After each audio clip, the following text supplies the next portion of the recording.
Yo, salut à toi, bienvenue dans cette nouvelle vidéo, j'espère que tu vas bien. Aujourd'hui, on va parler pelle à pizza et plus particulièrement du sujet comment choisir sa pelle à pizza quand on débute la pizza tout simplement.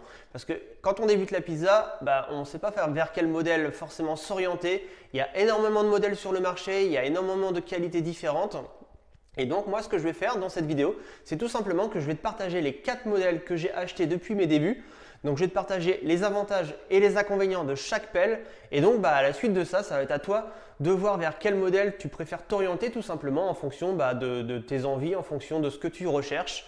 Et donc moi aujourd'hui, je vais juste te partager 4 modèles qui pour moi, ça va du très bas de gamme à une pelle qui est peut-être pas haut de gamme, mais très facile à utiliser quand on débute. Et donc je vais te les présenter maintenant. Donc la première pelle que je voudrais te présenter, c'est celle-ci.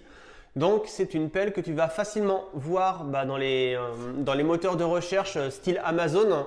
Donc c'est une pelle très très peu qualitative et je te conseille fortement d'acheter tout simplement. Pourquoi? Parce que tout simplement, elle a un revêtement qui n'est pas du tout anti-adhésif. C'est un revêtement qui accroche, donc ce qui veut dire que quand tu vas mettre ta pizza sur la pelle, à un moment donné ça va accrocher, tu vas avoir du mal à mettre ta pizza dans le four et donc ça risque de faire forcément des dégâts. En plus de ça, c'est une pelle qui est non perforée. Donc à quoi ça sert les perforations? Tout simplement quand tu mets ta pizza sur ta pelle, tu as des fois des surplus de farine ou de semoule et donc les petits trous, ça permet tout simplement de faire tomber ce surplus de semoule ou de farine avant la mise dans le four. Donc ça c'est très important, ça évite de ruiner ton four dès le début. Et donc du coup cette pelle là elle est fortement mise en avant pour les débutants et moi justement je la déconseille complètement. Il y a beaucoup de personnes qui investissent dans cette pelle là. J'ai moi-même fait l'erreur dans mes débuts. Et j'ai vite changé de pelle parce qu'à un moment donné, j'arrivais pas forcément à mettre la pizza dans le four et je pensais que ça venait de ma technique et je me suis vite rendu compte que c'était tout simplement le matériel qui était pas adapté.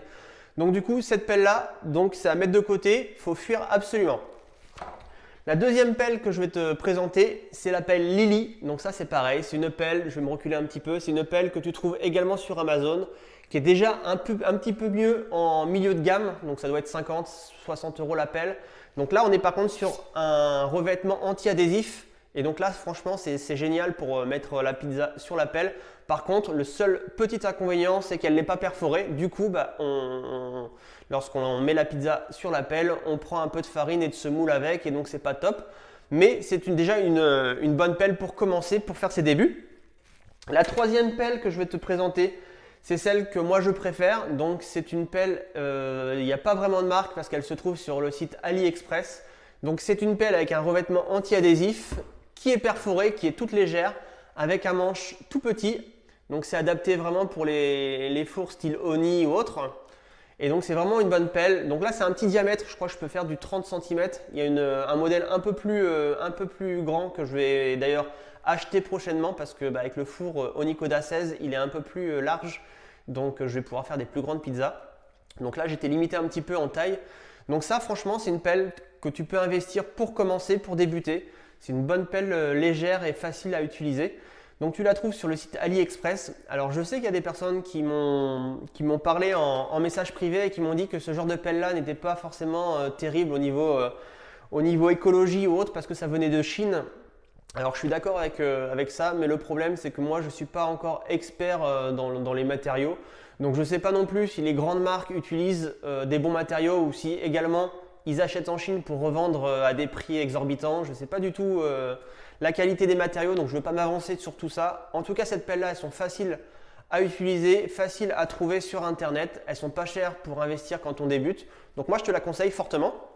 Ensuite il y a une quatrième pelle. Donc ça, c'est une pelle à défourner. Donc c'est une pelle pareille de la marque Lily. Donc le manche est un petit peu plus long. Donc ça, c'est une pelle qui va te servir tout simplement à tourner ta pizza dans le four et à l'enlever du four, à défourner ta pizza du four. Donc ça, c'est une bonne pelle. Donc le diamètre est de 20 cm comme je t'avais expliqué dans une autre vidéo. C'est le diamètre idéal pour manipuler. Le seul inconvénient, c'est qu'il n'y a pas les petits trous. Donc pareil, bon, après c'est moins dérangeant pour les pelles à défourner parce que lorsque la pizza est dans le four, il y a moins de farine, donc c'est pas bien grave qu'elle soit perforée, mais c'est aussi un petit avantage. Et la pelle est aussi plus légère parce que plus il y a de trous, plus la pelle bah, forcément est plus légère. Alors pour nous particuliers, c'est pas bien grave parce qu'on fait des sessions d'une heure 30, mais lorsque tu es professionnel et que tu utilises régulièrement bah, des pelles à pizza, c'est vrai que le moindre petit gramme en moins, bah, c'est toujours ça de gagner. Donc voilà, donc c'est 4 pelles comme ça que tu peux, bah, pas les 4, tu vas pas pouvoir les acheter parce que la première franchement c'est à fuir, c'est vraiment du bas de gamme, c'est vraiment bah, faire une pelle pour faire une pelle, mais franchement moi je serais fabricant, je voudrais même pas fabriquer ce genre de pelle parce que c'est mettre les gens un peu dans la merde et bah, c'est pas terrible tout simplement, c'est du… Bah, moi je pars du principe que pourquoi faire des choses de mauvaise qualité, on t'en rien faire du tout. Donc voilà. Donc du coup, la pelle à retenir, c'est celle-ci. Tu la trouves sur le site AliExpress. Je pense que je vais te mettre le lien bah, tout simplement dans la description.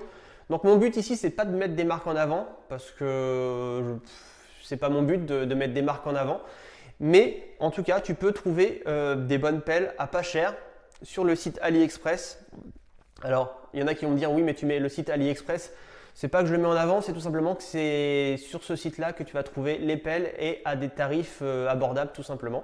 Peut-être que Amazon commence aussi à le faire, mais c'est pareil, il y en a qui vont dire qu'Amazon ne faut pas utiliser.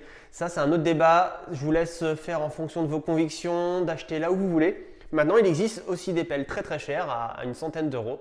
Donc les marques, ça va être Lily, J-Metal. Donc vous pouvez aussi aller sur ce genre de site-là, je vais vous les mettre dans la description. Mais vous allez voir qu'on n'est pas du tout dans le même tarif et quand on débute la pizza, bah, on n'a pas forcément le budget ou l'envie de mettre une telle somme pour une pelle en tout cas. Voilà, on préfère peut-être garder ce budget-là pour un four à pizza qui est quand même plus important pour faire sa pizza. Voilà, donc j'espère que bah, cette vidéo t'a plu, qu'elle va t'aider dans le choix de ta pelle, dans ta prochaine investissement de pelle. Si tu aimes la vidéo, n'hésite pas à la liker, n'hésite pas à la partager, n'hésite pas à me dire en commentaire quel genre de pelle tu utilises, n'hésite pas à me dire bah, si tu as aimé la vidéo. Moi, je te dis à demain dans une autre vidéo. Et n'oublie pas de télécharger le manuel indispensable, comment bien choisir sa farine à pizza. C'est le premier lien dans la description. Moi, je te dis à demain pour une nouvelle vidéo. Ciao, ciao!